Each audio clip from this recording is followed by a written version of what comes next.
अभी भी अगर आप इसके लिए चुके हुए हैं ना, तो बिल्कुल विलंब नहीं करना है, बिल्कुल देर नहीं करना है, आपको जल्दी आपको करा लेना है। अगर आपका ऑनलाइन जो है, ऑनलाइन जमीन नहीं दिखा रहा है ना, तो इसमें तो विलंब नहीं करना है। आप उस कागज के भरोसे अब मत रहिए, वो भी जरूरी है, लेकिन संपत्ति पे जो है यानी जो पोर्टल बना दिया गया है वो काफी सुरक्षित है, इस कागज से ज्यादा सुरक्षित है, इसको आप समझिए आप। और सबसे बड़ी बात यह है कि आज आप बैंक में पैसा रख रहे हैं ना, वो भी ऑनलाइन ही रखा हुआ है। क्या आपका पैसा सुरक्षित नहीं है? सुरक्षित है, तभी तो लोग करोड़ों रुपया रख रहे हैं। तो इसलिए डाटाबेस जो है उतना एक तरह से वीक नहीं है जो कि आसानी से उसमें गड़बड़ी किया जा सके। देखिए गड़बड़ी ठीक है, कुछ टाइप करने में गड़बड़ी हो जाए तो उसके लिए भी सुधार का नियम है। तो अगर आप अभी तक संपत्ति को ऑनलाइन नहीं किए हैं तो उसके लिए हर राज्य सरकार का लगभग पोर्टल बना हुआ है। सुधार का प्रक्रिया है, आपकी जमाबंदी, आपका मोटेशन, आपका दाखिल खारिज, हर चीज ऑनलाइन है। आपकी रजिस्ट्री वो कराना बेहद जरूरी है। आपका खतियान भी जो है अगर उसमें गड़बड़ी है तो उसका सुधार भी कराना होगा। आज ऐसा ही कुछ सवाल है कि ऑनलाइन रसीद पर मेरे फादर का नाम नकुल राय है और आधार कार्ड पर जो है ब्रजमोहन राय है ना, ब्रजमोहन राय है। रसीद में नाम चेंज कैसे करें? दाखिल खारिज 12-13 साल पहले हुआ था, दस्तावेज भी सही से नहीं है, रसीद में जो है ब्रजमोहन राय कैसे करें? देखिए आधार कार्ड पे जो यहाँ पे नाम आपका नकुल राय, रसीद में फादर का नाम जो है यहाँ पे है, या जो भी ऑनलाइन रसीद पे आ गया या जो रसीद है उस पे ये नाम है और आधार कार्ड पे है, ठीक है। तो आधार कार्ड पे अगर आप नाम अपडेट करेंगे तो उससे संबंधित आपको प्रूफ देना होगा। ऐसा करा सकते हैं कि आधार कार्ड में जो नाम अपडेट करेंगे तो वो नाम के साथ एक निकनेम जो है वो आप डाल सकते हैं, यानी नकुल राय का। जैसे नहीं होता है उर्फ, है ना, मतलब क्या, संजन राय उर्फ बहुत लोग का पप्पू, तो ये ऐसा कर सकते हैं। तो इसमें क्या होगा कि आपका 2 नाम है, दोनों नाम आपका आईडी प्रूफ पे भी है, तो दिक्कत नहीं होगा। एक काम ये कर सकते हैं। दूसरा, फिर नाम चेंज करने का पूरा प्रक्रिया कोर्ट से होता है, वो भी हम एक स्पेशल वीडियो में बताने का प्रयास करेंगे कैसे अब अपना कोई व्यक्ति नाम चेंज कर सकता है।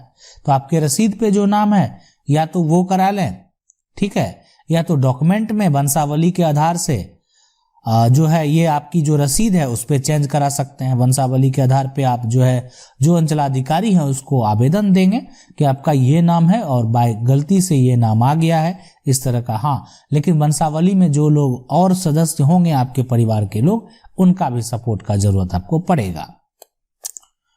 अगला सवाल है कि सर मेरा जमीन दादाजी के नाम से है और जमीन का रसीद 41 साल से जमीन का रसीद नहीं कटा है, और जब रसीद कटाने जाते हैं तो कर्मचारी कहता है कि मेरे इस यहाँ पे में नहीं है, डायरी में नहीं है, जमीन खतौनी है, 1978 तक का रसीद जो है वो कटा हुआ है और दादाजी जो है वो डेट कर गए हैं और मेरे अपने पापा के नाम से लाता हूँ। सर कुछ बताइए। देखिए जो भी आपका जमीन है दादाजी के नाम से है और जमीन 41 साल से अब अगर रसीद नहीं कटा है, तो अगर अभी फिलहाल उनके डायरी में नहीं है, आपके पास खतियान है, ठीक है, खतियान है और रजिस्टर 2 में वो संपत्ति नहीं आया है, ठीक है। पहले आप तो वहां का रजिस्टर 2 जाके देखें, अगर वहां पे भी कर्मचारी बोल रहा है कि वो आपकी संपत्ति वहां पे दर्ज नहीं है, तो जिला के एडीएम को जो है आप आवेदन लिखेंगे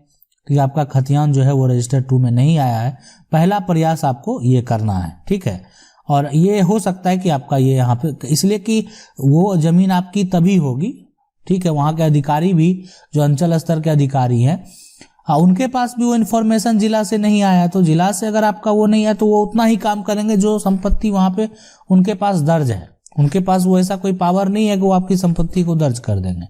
लेकिन जहां से वो उनके पास रजिस्टर बन के आता है वहां पे आप आवेदन कर सकते हैं इसके लिए। अगला सवाल है कि जमाबंदी में खाता और सर्वे नंबर नहीं चढ़ा है तो क्या करें। ठीक है, नहीं देखिए, बिल्कुल जमाबंदी में जो है खाता भी चढ़ना चाहिए और सर्वे नंबर जो है यानी प्लॉट नंबर है वो भी चढ़ना चाहिए। जमाबंदी कायम हुआ तो उसमें ये होना चाहिए कि कौन सी आपकी जमीन है। ठीक है, तो इससे संबंधित आप आवेदन एक बार जो है सीओ को दें, जो अंचल के लेवल के अधिकारी हैं, राजस्व के जो अधिकारी हैं, उनको आवेदन करें कि आपका जमाबंदी तो कायम है लेकिन उसमें प्लॉट नहीं चढ़ा हुआ, जबकि आपके दखल में आपके हिस्से का ये सारा प्लॉट है। तो आपको पहला प्रयास यही करना चाहिए। हो सकते हैं राजस्व के अधिकारी इस बात को वेरीफाई करने के बाद वो आपके जमाबंदी पे जो आपका खाता और प्लॉट नंबर है वो चढ़ा दे। हो सकती है कि आपका जो भी खाता और सर्वे नंबर उसमें और किसी व्यक्ति का हिस्सा अगर होगा, है ना, तो वो अगर आपके सपोर्ट में रहेंगे, ठीक है, तो आपको और भी दिक्कत नहीं होगा। अगला सवाल है कि सर एक परामर्श चाहिए। राजस्व अभिलेख के अनुसार मेरा घर तालाब के खाते में है, जबकि जमीनी स्तर पर घर बगान में है, किंतु नक्शा नहीं कटा है। नक्शे में जुर्माने के लिए क्या करें। ठीक है, देखिए, अगर जो भी आपका राजस्व अभिलेख है उसके अनुसार जो घर है वो तालाब के खाते में है, लेकिन अगर वो जमीनी पे नहीं है, ठीक है, और नक्शा भी नहीं कटा है, तो अब वो ठीक है, जो अभिलेख आपका बन के आया ना राजस्व वाला, ये आपका जुर्माने के लिए अगर मामला पुराना है तो अब सिविल न्यायालय से ही आदेश जारी करना पड़ेगा। और अगला बार जब दोबारा एक बार आपको डिग्री हो जाएगा तो अगला बार जब दोबारा सर्वे होगा तो फिर आपका वो सुधार हो जाएगा वहां पे, लेकिन आपको एक बार जो है इसको केस फाइल करके इसका डिग्री जरूर ले लेना चाहिए। अगला सवाल है कि हेलो सर, मेरे केवाला में प्लॉट नंबर गलत हो गया है और रजिस्ट्री जो है 60 ईयर पहले हुआ है, उस केवाला के अनुसार कब्जा नहीं है, किसी दूसरे प्लॉट नंबर पर जो है 60 साल से कब्जा है, तो क्या होगा। तो होना क्या है, आप उस पे कब्जा किए हुए हैं दूसरे प्लॉट पे, लेकिन आपका जो आप ठीक है कब्जा करके एक घर अगर आप बना लिए हैं तो ठीक है, फिलहाल आप मान लेते हैं कि उसको, अगर आप ये सोच रहे हैं कि आप जो केवाला लिए इसलिए कि आपका जो केवाला होगा और उसका जो पोजीशन होगा वही मान्य होगा, इसलिए कि अगर मान लेते हैं कोर्ट भी जाएंगे तो आप जो भी 60 साल से हो या 70 साल से हो, आप उस पे उसके बदले किसी और प्लॉट को कब्जा करके रखे हुए हैं तो वो आपको खाली करना पड़ेगा। मतलब आपका प्लॉट वही होगा जो आपके रजिस्ट्री में है। ठीक है, तो अगर आपका वो प्लॉट नहीं मिल रहा है या नहीं दिया जा रहा है, जो भी कारण होगा, तो इस मामले को आप न्यायालय में ले जा सकते हैं, लेकिन होगा जजमेंट वही जो आपका केवाला है। सवाल है कि सर बड़े भाई के नाम से जमीन है और बड़े भाई का एक लड़का है, खतियानी जमीन है सर, दूसरे आदमी ने कब्जा कर लिया है, जमीन कैसे खाली करवाएं, उपाय बताइए। देखिए, अगर बड़े भाई के नाम से जमीन है और जो भी है जमीन अगर खतियानी है ना, अब वो किसी के नाम से अगर हो गया है और वो एक तरह से बड़े भाई के नाम से हो गया, ठीक है, अगर वो हिस्सा नहीं दे रहे हैं, है ना, वो अब उस जो भी संपत्ति है उस खतियान में उसका वो शेयर नहीं दे रहे हैं, तो आपको उस व्यक्ति के ऊपर जिनके नाम से संपत्ति दर्ज है टाइटल सूट करना पड़ेगा और आपको ये साबित करना पड़ेगा कि वो संपत्ति आपके पूर्वज की है। हो सकता है पूर्वज का कोई और खतियान होगा, है ना, या पूर्वज के ना वहां पे नाम होगा और आप उसके वंशज हैं, उस हिसाब से उस संपत्ति को आप हासिल कर सकते हैं। उसके लिए आपको वंशावली की जरूरत पड़ेगी, कोई पुराना खतियान है उसका जरूरत पड़ेगा, उसके आधार पे जो नया खतियान बना उसका जरूरत पड़ेगा। ठीक है, कि उसमें आपका भी नाम होना चाहिए, लेकिन किसी कारणवश जो है वो नाम नहीं चढ़ पाया तो उसका सुधार जरूर होगा। 8/10/1908 में पिता का नाम और 28/12/1970 में पुत्री के नाम और 9/2/1963 के जाली कागज का क्या करना है। नहीं, देखिए, जाली कागज जो है ना, तो वो अगर मान लेते हैं जाली है तो सरकार का जो एक तरह से कार्यालय है वहां पे भी वो नहीं होना चाहिए दर्ज। अगर वहां पे वो दर्ज नहीं है तो उसके किसी व्यक्ति के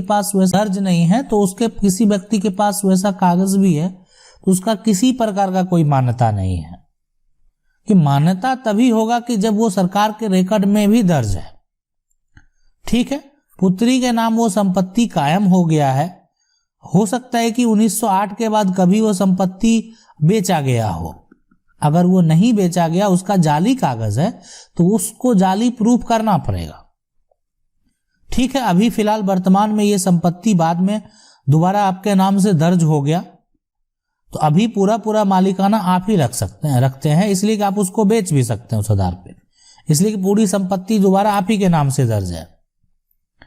लेकिन अगर किसी के पास कोई दस्तावेज है तो पहले आप उसका रिकॉर्ड चेक करवा लें, वो किस तरह का दस्तावेज है, कैसे तैयार किया गया, कौन उसके बेचने वाले थे, या जो भी उससे संबंधित जो भी कागज होगा, तो आपको उसको एक तरह से फर्जी साबित करके कैंसिल कराना पड़ेगा अगर वो फर्जी है। आशा करते हैं वीडियो अच्छा लगा होगा। वीडियो को लाइक जरूर कर दें। चैनल को पहली बार देख रहे हैं, सब्सक्राइब करके जो बेल आइकन है